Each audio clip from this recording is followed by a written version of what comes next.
Oi, eu sou o Jota e hoje a gente vai conversar sobre Sol da Meia-Noite.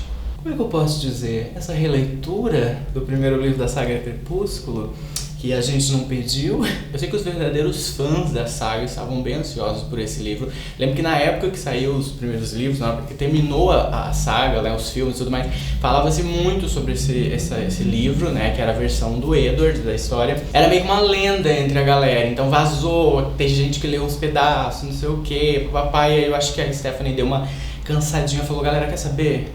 Até eu tô cansada aqui dessa história, vou dar um tempo e aí mais pra frente, quem sabe eu volte. Então agora, agosto de 2020, 10 anos depois do primeiro filme, não lembro, 11, saiu então a continuação. Continuação não, na verdade, né, uma versão do Edward do primeiro livro. Primeira coisa que eu preciso dizer pra vocês é que eu desisti.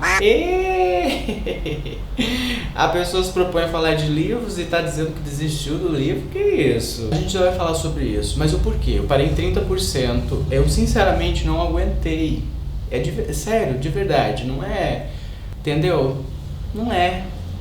E é sobre isso que a gente vai conversar nesse vídeo de hoje. Então a história todo mundo já conhece, né? Bella se muda para a cidadezinha lá, Forks ou Falks? Por que Forks me parece estranho? Enfim, ela se muda lá para aquela cidade pequenininha. Lá ela conhece Edward. Bella é a típica garota adolescente de todo romance. Romance foi ótimo.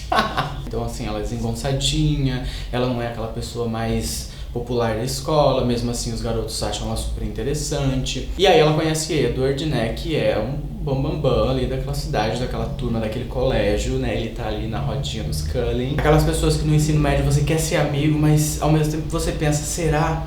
Acho que meu pai e minha mãe não vai gostar. E aí, contrariando todas as expectativas de quem nunca leu um romance young adult, Edward se interessa por Bella. Por quê? Porque Bella é a única pessoa que ele não consegue ler a mente. Ela é uma incógnita para ele. O que também é, se você parar pra pensar, como é que eu posso dizer? Me faltam palavras, talvez eu seja burro. Porque de certa forma é o que acontece com a gente quando a gente se interessa por alguém, né? Apaixonadamente, romanticamente, né? Você quer saber tudo daquela pessoa e você não consegue extrair tudo isso rapidamente. Pelo menos eu não consigo, talvez o problema esteja comigo novamente. Edward começa a imaginar que Bella tem alguma coisa de especial por causa disso. E ele começa a se interessar muito por ela, porque ele consegue ouvir os pensamentos e ver a mente de todas as pessoas ao redor dele. Então isso é muito doido, né? Você pensar que uma pessoa desafia um poder que você adquiriu a partir do momento que você virou vampiro. Porque cada vampiro tem seu poder. O vazio vindo de onde seus pensamentos deveriam estar me deixou irritado e incomodado. E aí, a partir daí, meu amor, se desenrola aquela história doida de amor que a gente acompanhou aí nessa saga de 4 filmes. Foram 4 filmes? 5 filmes, né? O quarto foi dividido em 2. Eu assisti todos, eu ia pras pré-estreias. Eu era muito Crepúscular, um fandom que eu acabei de criar aqui na minha cabeça. De verdade, o filme preferido da saga é Eclipse, tá? Eu amo Eclipse. Até hoje, assim, eu gosto. Eu não sei se foi a direção, porque a direção acho que foi do cara que dirigiu 30 Dias de Noite. Então tem uma pegada meio terror, assim, que eu achei muito legal. Eu fui pra pré-estreia, eu meia-noite, eu no meio da galera, assistindo o filme doido, gritando com o pessoal, porque eu achava o máximo, eu gostava muito da história. E eu acho que eu mais gostava porque era a versão da Bella. Eu era tão fã que eu juro pra vocês que eu cheguei a cogitar fazer alguma tatuagem que envolvesse o tema do filme. Mas daí eu pensei bem e falei, não, talvez um dia eu me arrependa. E hoje eu penso, foi sensato da minha parte. E aí por que eu desisti então de uma releitura dessa história pela versão do Edward no capítulo 10, exatamente em 30% do livro? Vamos combinar que esse livro é um calhamaço. E aí eu fico pensando, por que um calhamaço? Porque assim, sinceramente, tem muita coisa ali que não precisava, gente. Poderia ter sido contado de uma forma muito mais objetiva. São 700 e poucas páginas, os capítulos são longos pra caramba, não se desenrola, passa às vezes capítulos longuíssimos, quase todo numa mesma cena, discursos e conversas que você sabe que não tá levando pra lugar nenhum. Eu não sei se a gente é ansioso, se de 10 anos pra cá a gente se tornou mais ansioso e gostaria que as coisas fossem mais objetivas. Mas eu fiquei pensando, poxa, podia ter uma pegada mais Percy Jackson, os Olimpianos, que é uma coisa bem objetiva, sabe? Os capítulos são rápidos, a história vai se desenrolando de uma forma rápida, porque você sabe que não existe muita profundidade naquilo, não tem como aprofundar muita coisa. Por mais que seja um romance, por mais que você tenha que criar um clima, meme e tal, muita coisa é desnecessária. E aí, acho que o meu olhar militante do 2020, ele também levantou vários pontos aqui que eu queria comentar, que eu achei meio pesado, que a gente não tinha parado pra pensar, pelo menos eu não naquela época. Eu sinto que a narrativa na versão do Edward deu uma anulada na personagem da Bella, né? Não sei se é porque a primeira versão a gente leu com ela e tal, e aí você cria esse apego pelo personagem. Era aquele personagem mais introvertido, que no decorrer da história vai ganhando um protagonismo muito legal. E aí ela terminou construindo uma personagem legal na nossa cabeça, no nosso imaginário, que na visão do Edward anula muito ela, como a gente conhecia. Então eu achei isso meio chato, assim. Uma outra coisa, pelo menos até onde eu fui, eu tive a sensação de que a história estava sendo recontada literalmente, com ele espiando a cena de algum lugar. Isso é esquisito, porque ele é um stalker, é muito estranho esse relacionamento, esse comportamento dele. Ele começa literalmente a seguir a Bella e tal. Eu lembro que ele entrava no quarto dela à noite e tal, mas é que em todos os momentos ele está em algum lugar. E quando ele não está fisicamente, de uma forma que ele não possa ser visto por ela, ele está meio que à distância, acompanhando o que está acontecendo pela mente das amigas delas que estão com ela, ou pela mente das pessoas que estão naquele ambiente onde ela está e de alguma forma estão vendo ela. E eu fico tipo, quê? Você não problematizaria um cara assim hoje em dia? Eu problematizo. E ele fala de matar ela o tempo todo. Ok, ele é um predador, é um vampiro, Mas é muito doido, porque ao mesmo tempo que ele fala que ama muito ela, que ela passou a ser o centro da vida dele, esse mesmo diálogo é muito interrompido por sensações de nossa, eu vou matar ela, ai meu Deus, o sangue dela, ela tem um cheiro muito bom, minha garganta está em brasas. Ele repete isso 250 vezes no mesmo capítulo e você fica tipo, tá. Eu não conseguia sentir o monstro naquele momento, não conseguia encontrá-lo em lugar nenhum dentro de mim. Talvez o amor o tivesse silenciado para sempre.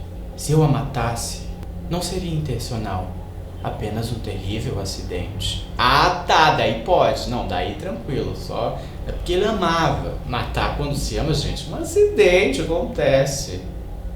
E ele tem um perfil assim que parece que quer ser o dono dela. E aí uma pessoa se aproxima, um cara se aproxima, e no mínimo sinal de que aquele cara se interessa por ela de alguma forma, ele já se imagina matando aquele cara, ele já... E daí se ela tivesse saído? Eu não era o dono dela. Ela não era minha. Não, ela não era minha. E fiquei triste de novo. Sua hora chegou quando eu a conheci. Ai, galera, quem nunca diz isso com crush? Super normal. E eu não tinha notado quando o comportamento da Bella é clichê, assim, tipo, aquela coisa da menina desengonçada e tal. E algumas partes... Isso até dá um tipo, nossa, vamos parar? Vamos tentar contar a história da garota sem fazer ela cair de novo, sem fazer ela tropeçar em alguma coisa? Ela tropeçou e cambaleou pra frente, quase caindo na garota sentada diante de mim. Vulnerável, fraca, ainda mais que o normal para uma humana. E aí tem uma coisa que me irrita bastante aqui, gente, que é o piegas, sabe? Tipo, é muito sentimental em vários momentos. E por umas coisas inesperadas, assim, muito bobas. E eu fico tipo, ai, que preguiça, dá até um pouco de vergonha alheia de ler isso. Não sei vocês, eu tenho esse problema hoje em dia com leitura que é muito melosa, assim. Não, aquela visão não tinha nada a ver comigo, mas ao mesmo tempo tinha tudo a ver comigo. Porque a van de Tyler, cujos pneus tocavam o gelo naquele momento no pior ângulo possível, ia girar pelo estacionamento e atingir a garota, que se tornara o inesperado ponto central do meu mundo. Porque eu podia matar todas as aranhas de sua casa, podar os espinhos de todas as roseiras que algum dia ela viesse a tocar, bloquear todos os carros em alta velocidade a um raio de 1 quilômetro dela, mas não havia nenhuma atitude que eu pudesse tomar para me tornar inofensivo. Ah, meu Deus, que dualidade. Quem nunca invadiu o quarto de um cara que tá afim pra ficar observando ele dormir? Ah, gente, tudo de bom, né? O próprio demônio da paralisia do sono, olha isso. Então assim, gente, desisti, tá? É isso, fiz esses comentários aqui a respeito da história, porque algumas coisas me incomodaram. E assim, eu não me culpo por desistir desse livro. Assim como não me culpo de desistir de outras coisas também, tá? Eu esperava gostar? Não, eu não esperava gostar. Por quê? Porque já faz um tempo que eu não gosto mais da saga. os filmes e tal, até me desfiz de tudo. Tinha os livros também, me desfiz, não achava mais interessante, não tinha mais feeling, sabe? Então tipo, por que leu se não gostava? Porque a gente precisa revisitar esses lugares que você já passou, essas coisas que você já gostou, porque isso diz muito sobre a gente, isso diz muito sobre as decisões que a gente tomou em algum momento, isso diz muito sobre a pessoa que a gente se tornou hoje em dia. Então assim, eu gosto de revisitar essas coisas, sem nenhum compromisso de gostar e também sem o compromisso de ficar se julgando por isso. É bom porque você vê que você, de uma certa forma, evoluiu. Não que quem goste disso ainda hoje, ou quem goste a partir de agora, né? Porque pra muita gente isso está sendo o primeiro contato, por incrível que pareça, isso me incomoda um pouco, porque parece que a gente tá ficando velho muito rápido, né? Mas não quer dizer que essas pessoas não evoluíram ou coisa do tipo, não. Mas é interessante ver que hoje em dia você olha pra essas coisas que antes te causavam tanto fervor, tanto alvoroço, assim, né? E que você vê que hoje não faz mais sentido e que você passou daquilo ali. E o paladar não retrocede. Eu já ouvi um cara falando isso uma vez numa